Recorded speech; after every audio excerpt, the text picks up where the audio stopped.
Greetings grapplers, welcome to Judo for Jiu-jitsu. My name is Larry Keith and this is Brian Powers, and today we're going to be demonstrating Okuri-ashi-harai.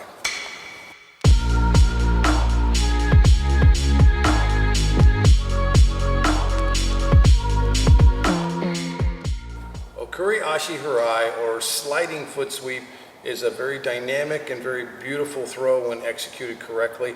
And it's a lot of times you'll see it demonstrated, but it's more with an upright posture that you would find in Judo. For Jiu-jitsu, it's not going to work as well in that situation. You got to find ways to adjust to the posture that we take in Jiu-jitsu, the lower, more crouched, bent over posture. So we're going to show you a couple of options on that and a couple of ways that you can drill this and add it into your game. Also, another thing to focus on is what I often say, the fortune is in the follow-up. So when you do a foot sweep, when you do a throw, any kind of throw, you don't want to throw your opponent away to where you have to chase after them, or it initiates a scramble where you could end up losing the scramble, and then all the work you did for the throw is in vain, and then you end up on the bottom or end up losing points or losing the match totally. So, so you do have to be careful with that and be aware of that. Throw with intent. So when you do the throw, think about what the follow-up position is going to be. So first we're going to show like the standard variation of this. When we are paired up and got a standard right-handed grip versus right-handed grip, what's going to happen with this, because of the right-handed grip, I'm actually going to perform the sweep with my left foot versus Brian's right foot. And this is going to happen when we drill it kind of in a side-to-side motion. So typically you'll see a drill like this where we go 1, 2, 3. Okay. So that's a typical version of the Judo version of this. Now you can see where in Jiu-jitsu, let's come back over here real quick.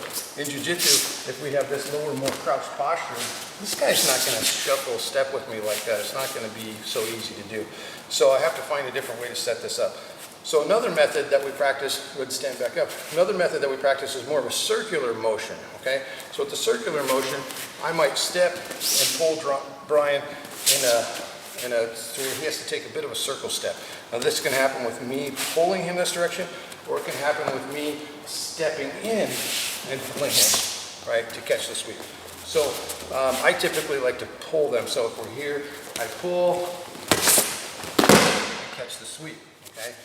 So again, that's with the upright posture. So how do we make that happen with a more crouched posture? A couple of things to add to this. One thing, this standard grip, turn this way, when I turn the steering wheel to make the sweep happen, you can see this material, I've got a hold of Brian's gi, and it moves a lot without moving his body. So one of the better ways that I found for actually executing this throw is to get a grip underneath the armpit. Now when my hand lifts, his body responds to that. Here, it's just the gi moving. Here, his body moves. So now, if we shuffle to the side, 1, 2, 3, it's pretty easy for me to make him turn, okay? That's something we're gonna add to this. So when we're in our crouched posture, we're here, I'm gonna switch my grip, I'm sorry, Brian. I'm gonna switch my grip from here to here, and I get underneath his armpit, kind of that seam, right where, that goes down the backside of his arm right here. So I grab that. If he has a grip on my lapel, I can still get this grip. I can almost always get to that grip somehow, right? So I get this grip. Now, you can grab the sleeve, it's fine. So from here, in this crouched posture, I use this grip to pull him in and up, right? So because I got this underhook on him, I'm able to like kind of pull his hips closer to me and get him in a more upright posture. So from here, I pull, sweep. I'm able to land him in a position that allows me a variety of follow-up options. So to see that from a different angle, if we're here, let's do it from a couple different angles. So first of all, you can see this grip. You can see that if Brian's crouched over and I'm crouched over, I'm leading with my right leg. As I pull him to make him take a big step with his left leg, I also lift up, right? So I lift up by bringing my own posture up, and I step back with my right foot, okay? So as I step back with my right foot, that's what draws him in close to me. I want him to be close. Boom. I want to be almost hip to hip with him, right? And you can see that when we get there, See how his body is leaning, right? As we go from here, right, I pull, see his body lean, right? So he's leaning this direction.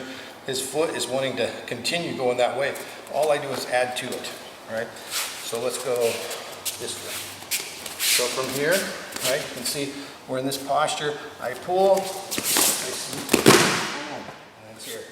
Okay, one more time. So let's start with your back to that. So from here, right, I pull, I make him stand up nice and tall, and I bring him in nice and close to me, and I sweep with my left foot versus right foot. Okay, so let's do it again. Here, here. Now I can follow up with whatever I intend to follow up with. So that's Okuri-ashi-harai, more of a jiu-jitsu style application. So we changed the grip a little bit. How we pull, it's more of a circular movement instead of a side-to-side sliding action. So I think that I've used this a lot versus that posture.